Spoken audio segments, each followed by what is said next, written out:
Ananika chema unoita rejoice. Urisha mwari pakudiko. Zimwe nguva nonisiya nisisina choice. Dombo sifunza uri muno iko. Yeah, from now say yes, he's a real friend. You get my respect. Whoa, hey. Yeah, you got me real friend. Abasibisi bashamari anofila sorry pa unorwanzi wano. Bamwe bacu ikanda chitira kapava sivakauma moyo. Nakama ona mashamari agatero akesh lips ndaimbo menao. I hope somewhere ndaimbeja shika munzeve dzavo. Iye basi navo. Maoko mudenga kana unesha mwari. Inokuda tenda mwari. Wa success haite zvimwe zvifungwa. Rudo rwake rwakakura segungwa. Anoziva chinonzi loyalty. Anokuda usina mari. Uri pa stranded anongokuda. Rudo rwake rwakakura zveshuwa.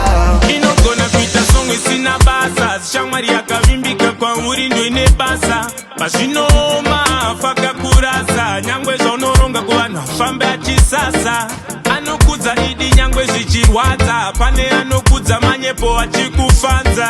Anenge achikusapota kana watadza. Ziva kuti hauna shamwari ndaramba nata. Paunofoira iye zvinotomurwadza. Nyangwe kushupika kwako kunomunyangadza.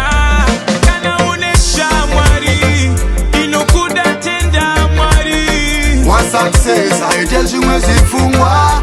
Rudo rwake rwakakura segungwa. Anoziva chinonzi loyalty.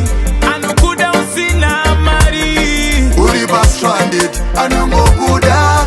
Rudo rwake rwakakura zveshuwa. Shamwari aiwadziwe nekubudirira kweshamwari. Shamwari aitaure business reshamwari. Shamwari aitore mukadzi weshamwari. Kana une yakadaro ngwarira inokuendesa kumochari.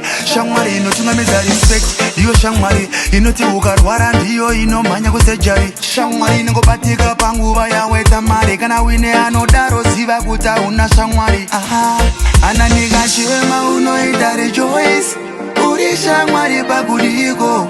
Zimwe nguva nonisiya nisisina choice. Dombo sifunza uri muno iko.